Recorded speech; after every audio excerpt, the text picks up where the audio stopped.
अगर तुम्हें लगता है कि तुम्हारे सुर कुछ ठीक नहीं है ना, तो मेरे भजन गाना शुरू करो। शुरुआत वहीं से करो और फिर आगे कहाँ ले जाना है ये मुझे पता है। कहीं और किसी और का तो मुझे नहीं पता, लेकिन मेरी भजन मंडली में तुम्हें जगह मिल जाएगी और तुम्हें मेरे ही भजन गाने के अनेक अवसर प्राप्त होंगे। पर उसके लिए ये ज़रूरी है कि आज की तिथि में तुम्हें मेरी आरती कंठस्थ याद हो और मेरे कुछ भजन, और साथ ही साथ हो सके तो इतनी बार मेरी स्तवन मंजीरी का पाठ कर लो ना कि वो तुम्हें कंठस्थ याद हो जाए।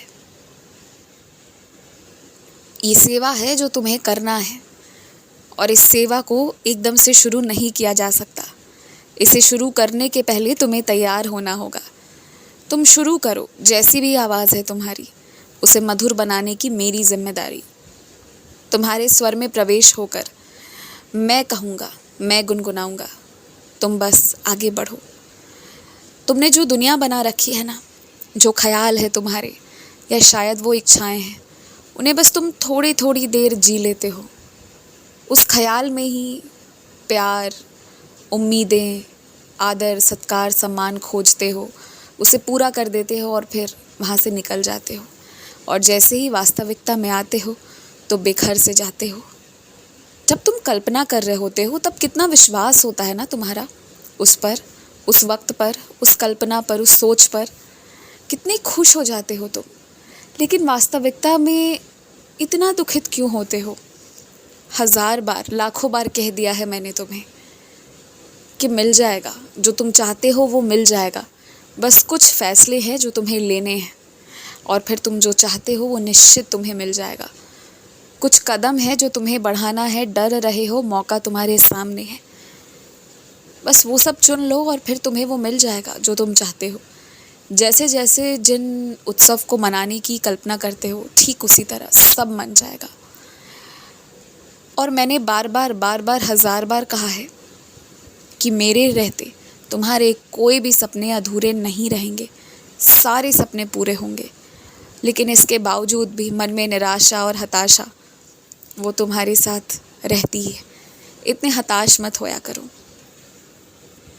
मेरे कुछ बच्चों को बिल्कुल सही आभास है कि अब वो वक्त आ गया है जब कृपा मिलेगी तुम्हें। लेकिन कृपा नहीं, कृपाओं की श्रृंखला, एक के बाद एक। और तुम्हें बस इतना करना है कि अपने कर्म को जारी रखना है, रुकना नहीं चाहिए। तुमने यदि प्यार भी किया है तो सही से प्यार किया है।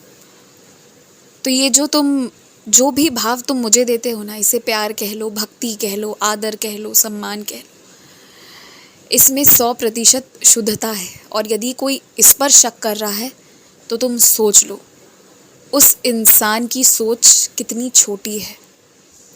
तो वैसे इंसान की नज़रों में खुद को मत तौलाओ, रहने दो। जो भक्ति करने से भी रोक दे तो वो कैसा इंसान है भला फिर तो। और वैसे लोगों की बातों में आकर यदि तुम अपना मन छोटा कर लेते हो तो फिर मैं क्या कहूँ तुम्हें, कैसे डांट लगाऊँ मैं फिर तुम्हें। जो मैं कहता हूँ वो मानो ना, जो दुनिया वाले कहते हैं वो सब छोड़ो, परे रखो। ठीक करते हो तुम कि कभी कभी कुछ लोग जितना अपने मुंह से मेहनताना मांगते हैं उससे कुछ पैसे ज़्यादा देते हो। ये तुम बहुत अच्छा करते हो। यदि ऐसे ही थोड़ी थोड़ी खुशियाँ बांटोगे ना तो तुम्हारी झोली तो खुशियों से भरी रहेगी, इतनी ज़्यादा कि सबको समेट पाना भी मुश्किल रहेगा। और यही मार्ग है आशीर्वाद लेने का। जितना बन पड़े, जिससे बन पड़े ना, उससे आशीर्वाद लो। किसी का दिल दुखाओ मत। जो तुम्हारे साथ हुआ वो तुम दूसरों के साथ मत करना, जो भी बुरा हुआ हो। तुम ना जिस क्षेत्र में आगे बढ़ने से डर रहे हो, या ये कह लूँ कि जिन जिन क्षेत्रों में, जिन जिन विषयों में आगे बढ़ने से डर रहे हो, उन्हीं जगहों पर तुम्हारा भविष्य है और उन्हीं जगहों से तुम्हें सफलता मिलेगी। कौन कहता है कि तुम हजारों लाखों की भीड़ में हो? तुम्हारा तो एक ही रास्ता है जो सीधे मंजिल के पास ले जाता है। हजारों लाखों का तो नहीं पता, पर तुम वो एक अनमोल रत्न हो मेरे, जिसके लिए मैं कुछ भी कर गुजर सकता हूँ। इतना एहसास करते हो मेरे होने का। वो पापी हैं, वो दुष्ट हैं, वो असभ्य है, जो तुम्हें नहीं समझते, तुम्हें सम्मान नहीं करते, तुम्हारे रास्ते में पत्थर रखते जाते हैं। और फिर पता है, वो उसके बाद जब भी पूजा करने बैठते हैं ना, तो उनकी पूजा स्वीकार भी नहीं होती, क्योंकि वो गलत कर रहे हैं। खैर, तुम धैर्य मत खो अपना, बहुत हिम्मत रखी है तुमने। तुम्हें रोना आता है, मेरे सामने रो लो, जी भर कर रो लो, मैं रोने से मना नहीं करता। पर एक ही बार रोकर जो भी मन में है बाहर, उसे बाहर निकाल दो। और हारना नहीं है तुम्हें, ये याद रखना। तुम खुश रहो, सब ठीक हो जाएगा।